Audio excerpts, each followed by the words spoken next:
اچھا تو جناب السلام علیکم. آج بات کرتے ہیں خان صاحب کے لیے جو اچھی خبروں کا تسلسل جاری ہے. جس طرح آج خان صاحب کو رہائی مل گئی سائفر کیس ایک جس طرح آپ کو بھی علم میں ہوگا کہ وہ سائفر جو جیب سے نکال کے جلسے میں خان صاحب نے لہرایا تھا کہ جی یہ سائفر ہے، یہ سازش ہے، امریکہ نے میرے خلاف سازش کی ہے. تو جس کو خان صاحب نے پھر کہا کہ جی کہ یہ تو میرے سے گم ہو گیا ہے. پھر اس کے بعد پھر یہ ایک انٹرنیشنل اخبار میں چھپ بھی گیا. سارا کچھ ہوا. عام طور پہ کہا جاتا تھا کہ جی یہ اوپن اینڈ شٹ کیس ہے، مگر وہ اوپن اینڈ شٹ کیس تو نہیں رہا عمران خان صاحب کے لیے. چلیں، ججوں کی سہولت کاری بھی کسی حد تک رہی ہوگی، مگر یہ اس کے بارے میں رانا ثناء اللہ صاحب نے بہت دیر پہلے کہا تھا کہ جی یہ تو اتنا کمزور فوٹنگز پہ ہے اس کا فیصلہ، جو کہ بہت جلدی میں بھی دیا گیا تھا. تو اگر کوئی بھی جج ہوا، اور جو ایماندار بھی جج ہوا، چلیں سہولت کاری کو سائڈ پہ چھوڑ دیں، ایماندار جج بھی ہوا، عمراندار نہ ہوا، ایماندار بھی ہوا، تو وہ بھی اس کو اڑا کے رکھ دے گا. ظاہری بات ہے، جو ملزم ہوتا ہے وہ جج کا فیورٹ چائلڈ ہوتا ہے، یعنی کہ عدالت کا فیورٹ چائلڈ ہوتا ہے. تو اس کے لیے تو عدالت نے کوئی نہ کوئی ریلیف کہیں نہ کہیں سے گرانٹ کرنا ہی ہوتا ہے، تھوڑا سا بھی مل جائے. تو وہی بات ہوئی کہ عدالت نے کہا بھائی یہ تو آپ نے حکومت نے ثابت کرنا ہے کہ یہ جو ہے کہ اس کیس کو حکومت نے ثابت کرنا تھا، یہ عمران خان صاحب کے انہوں نے ثابت نہیں کرنا تھا.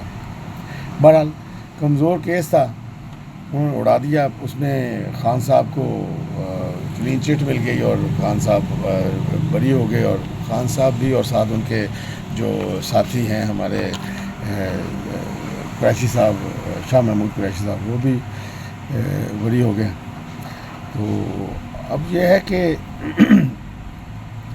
دیکھنے والی چیز یہ اب آخر میں مطلب ہم نے جو دیکھا کہ پروسیکیوشن بھی ویسے کمزور ہی رہی. پروسیکیوشن ابھی جج پیش بھی نہیں ہوتے رہے، اور آخر میں آ کے جی جو ان کو سب سے پہلے جس کا وہ پیش کرنا چاہیے تھا، یعنی کہ ڈونلڈ لو کا جو تھا بیان، وہ ایز اے ایویڈنس پیش کرنا چاہیے تھا، وہ آخر میں آ کے انہوں نے عدالتوں کو کہا کہ جی آپ یہ ایویڈنس ہم پیش کرنا چاہتے ہیں. انہوں نے اب کس چیز کا ایویڈنس فارغ کر دیا، انہوں نے اجازت نہیں دی اس چیز کی. تو یہ چیز ہے بہرحال کمزور پروسیکیوشن. میرا اپنا خیال ہے کہ یہ حکومتیں جو ہے نا، یہ ہمارے جس طرح پنجابی میں کہتے ہیں مجھا دیا بھیناں ہوندیاں نے، تو یہ حکومتیں ایک دوسرے کو بہت سخت کیسز میں انوالو کر کے ان کو نااہل اور ان کی جماعتوں کو بالکل آؤٹ آف سیاست نہیں کرنا چاہتی ہوتی. اس لیے وہ بھی میرا خیال ہے جان بوجھ کر ذرا پروسیکیوشن کو کمزور ہی رہنے کا مشورہ دیا جاتا ہے. تو میرا خیال یہ صورتحال ہے. باقی ابھی دیکھیں اس میں اگر حکومت اپیل میں جائے تو اپیل میں جا کے ان کو دوبارہ سے کیس بلڈ کرنا پڑے گا. اب یہ ان فوٹنگز پہ کیس کا فیصلہ نہیں ہوگا جو پہلے گزر گئی، اب نئے سرے سے بلڈ کرنا پڑے گا. ایک مشکل سا کام ہے، دیکھیں کیا ہوتا ہے، اللہ خیر کرے. بہرحال ہمارے ملک میں ایسا ہی ہوتا آیا ہے اور ایسا ہی ہوتا رہے گا. ہم نے تو جتنے بھی لوگ دیکھے ہیں، تو اگر دیکھا جائے تو پیچھے ہمارے میاں نواز شریف صاحب اتنے بڑے بڑے کیسز پھر باہر چلے گئے، پھر واپس آ کے وہی کیسز سارے ختم ہو گئے. اسی طرح نظر یہ آتا ہے کہ خان صاحب کے خلاف بھی جتنے کیسز بنائے گئے ہیں وہ بھی اسی طرح شاید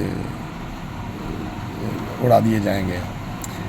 اوپر سے ہماری محض اسٹیبلشمنٹ وہ بھی وہ اتنی شاید انٹرسٹڈ نہیں ہے. وہ تو مجھے لگتا ہے 9 مئی میں بھی اتنی انٹرسٹڈ نہیں ہے. تو میرا خیال ہے خان صاحب 9 مئی میں بھی آزاد ہو جائیں گے، ان کو مطلب انوسنٹ قرار دے دیا جائے گا. اینی ویز جی، ہم نہیں چاہتے کسی کو کوئی پھانسی لگے یا سزائیں ملیں. ملک کے لیے جو بندہ اچھا ہے اس کو ہونا چاہیے، اس ملک میں کچھ خدمت کرنی چاہیے، مگر اس کی ڈائریکشن ٹھیک ہونی چاہیے. بہرحال یہ اپنا ایک نظریہ ہے. آپ کو اختلاف بھی ہو سکتا ہے، تو اگر کوئی ہے سوال جواب تو آپ ضرور کریں، تو کمنٹ سیکشن میں، مگر ذرا تہذیب کے ساتھ۔ آپ کی مہربانی، شکریہ، السلام علیکم۔